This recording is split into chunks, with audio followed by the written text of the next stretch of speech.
Dale, firstly, we've seen a lot of the images showing the effects of last week's storm at Capello. Can you just give us an update on where we are in the aftermath of that? Yes, Gareth. So we had our insurers in on Monday morning with their approved contractor to begin to look at the scope of work that's going to be required. Obviously the cowshed got the most effect of it, with large sections of the roof coming off.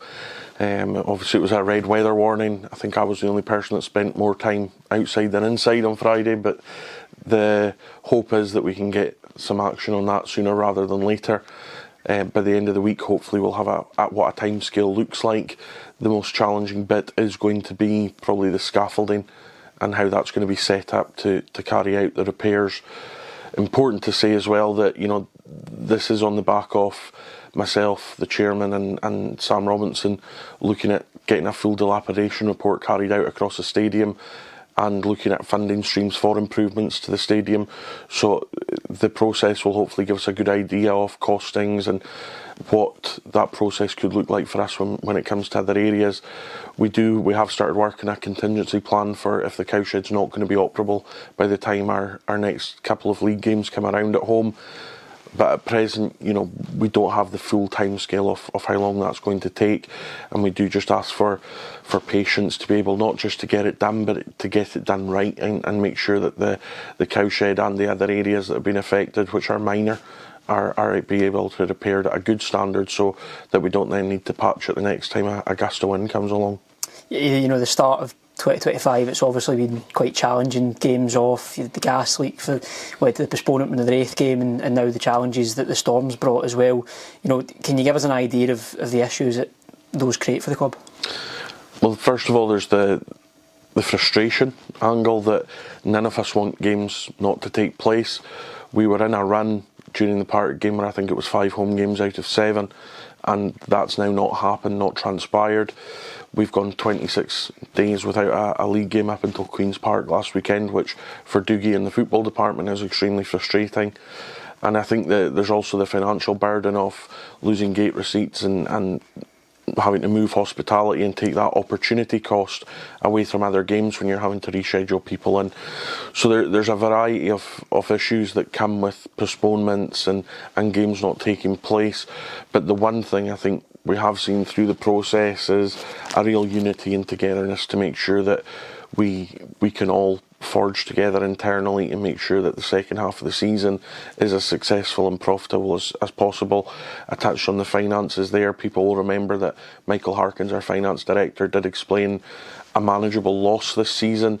That obviously is contextualised against the games that we've lost out on now, and we all have a duty to make sure that we recoup some of those monies along the line.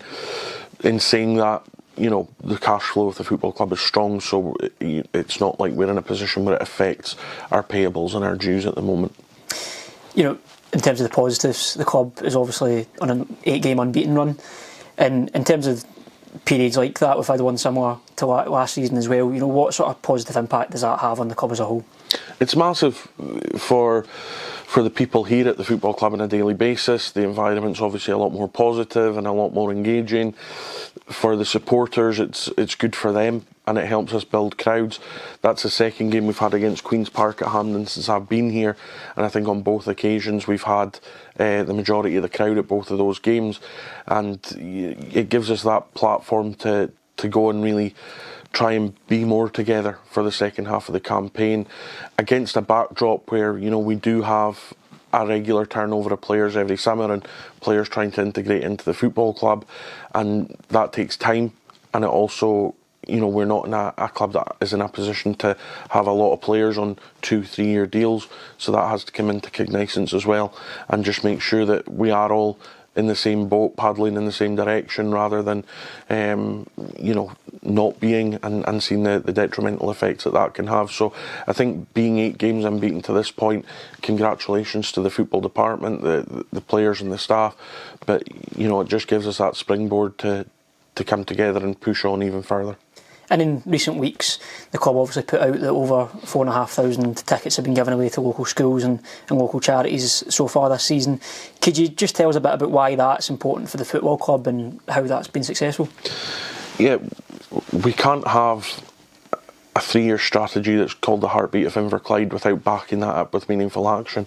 And this is just a small part in that hopefully we see the fruits of it sooner rather than later. But I think it's safe to say that the true fruits of work like this, where we are encouraging young people to come to Capello, will probably be seen 10, 15, 20 years down the line when we see who the season ticket holders are then, and it may be a lot of the people that are invited along to these games just now. So it's not necessarily something that we're going to, myself or people that work at the club right now will see a massive impact on in the next year to 2 years. We're more trying to make that sustainability angle for the next 10, 15, 20 years, and I think it would be remiss not to mention the point that, you know, this is the most deprived area in Scotland, and we have a duty to our community, you know, to go out and engage with them.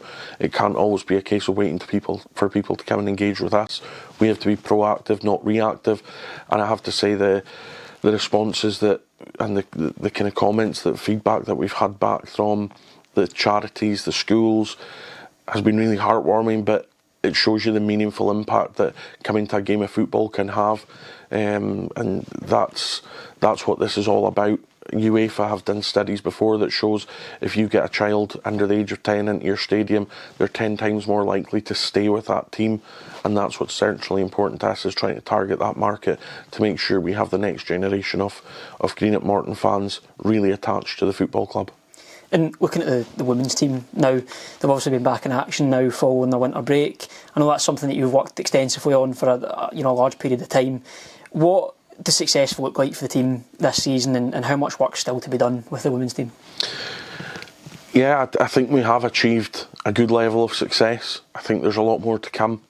The premise this year was to try and stabilise and rebuild against a difficult backdrop at the end of last season, and Gary's managed to do a really good job along with his coaching staff in retaining some of the players that were here and maximising what he's getting out of them, as well as bringing in younger players who will hopefully be prospects for the club moving forward. They've already hit the same points tally as last season at the halfway point in the campaign, which is positive. And I think the most positive thing of all is the number of supporters who are now making their way to Parklea for their home games. I go to most of their home games, and the crowds have been increasing.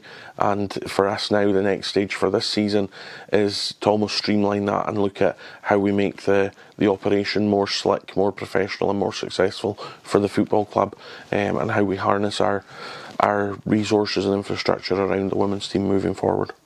You spoke already a bit on the challenges that we've faced so far, but another one of those is, of course, commercially as well. You know, the club's taken a bit of a hit in terms of hospitality with postponed fixtures and other areas as part of that. Could you just give us a bit of insight into, you know, how that affects the budget for this season? So for this season, again, Michael Harkins had mentioned a manageable loss. I think myself, the board, the staff, we're all working as hard as we possibly can to bring that down. I have to say our supporters do step up to the plate. We've looked at doing different things this year. Our whisky, try to push more things like the bricks, things like that the club hasn't really pushed progressively in a while. So trying to be creative and inventive with how we maximise our revenue streams is vitally important. And secondary into that is the support we get from our owner MCT in the membership fees that are generated through that, and that again is vitally important for the stability of the football club. And we have to, like every other club, be creative, but we're in a position as a football club that we need to look for a variety of investments into the football club. Big, small, medium, whatever it may be, we have to explore every option. And you know, personally, I'm very grateful to our supporters who put their hand in their pockets regularly.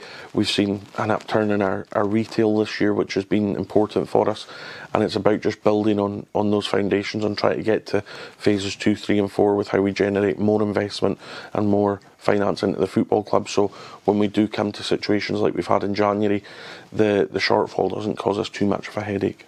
And planning for the next season, always includes the kits as well. Just before Christmas, obviously the supporters had an opportunity to select next season's kits.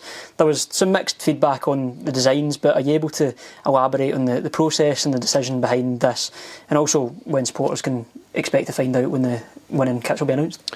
Yeah, so I'll come to the last bit first.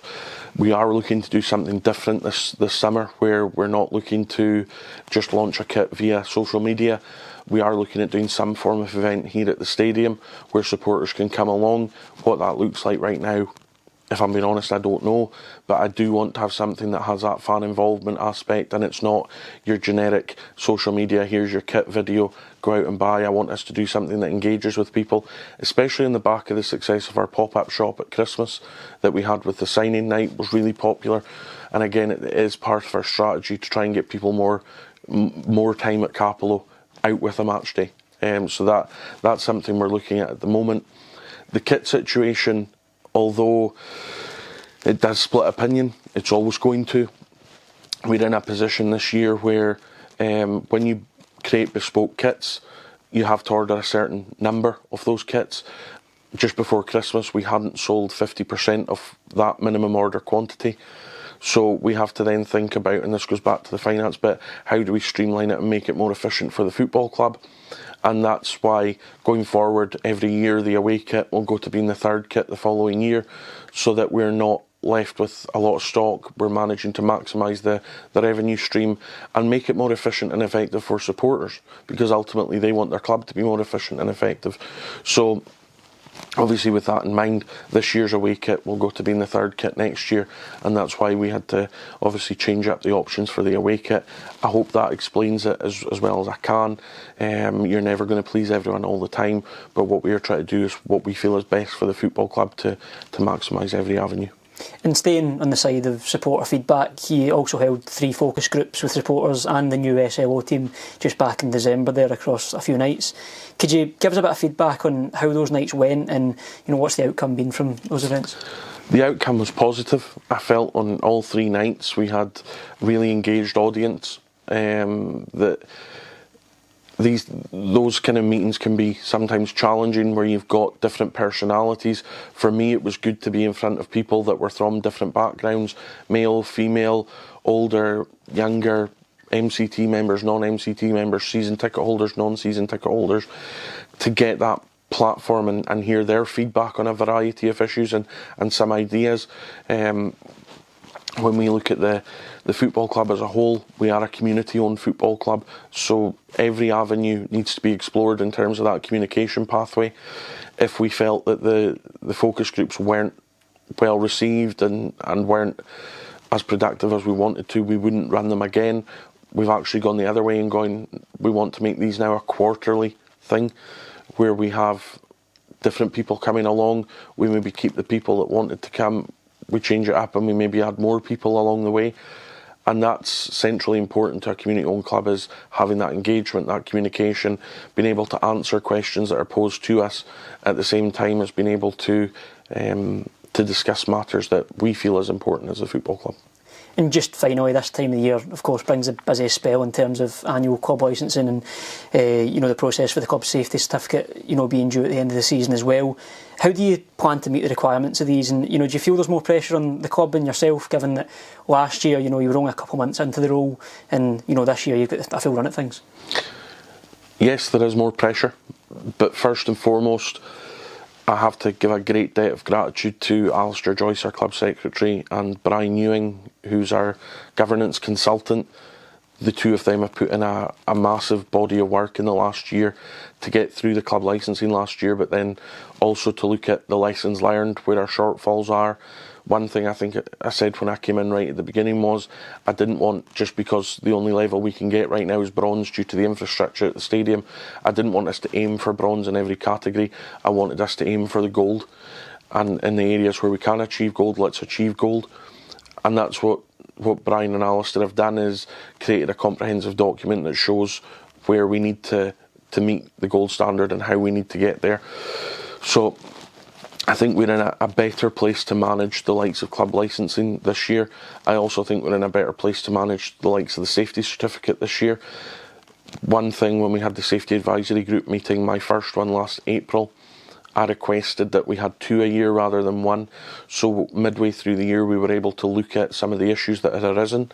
We were able to analyse where the shortfalls were as a group. So again, I have to thank Inverclyde Council and the people there, Danny Henderson, Anne Sinclair, Mark Harris and co. Police Scotland, the ambulance service, fire and rescue, our safety team, Sharon and David. And that's where you can get that collaborative working. It makes the whole process a lot easier. We were able in November to sit in the boardroom here at Capello and go through some of the issues the club had faced and put together the strategy of how we were going to make sure when the end of this season comes round and we're then working on the safety certificate for next season, how we can make that efficient and effective by having all our checks and balances done and having everything booked in so that we're good to go when the season ends, that we can effectively pass it over and go, we have all the documentation you require to make us compliant. So there's a lot in that sense for us to be positive about and to see the growth and the development in all the staff during that period, not just in Alistair, but I think everyone has put in a really concerted and hard effort so far in the past year or so, and it's only going to reap benefits for the football club, not just in compliance but across every department.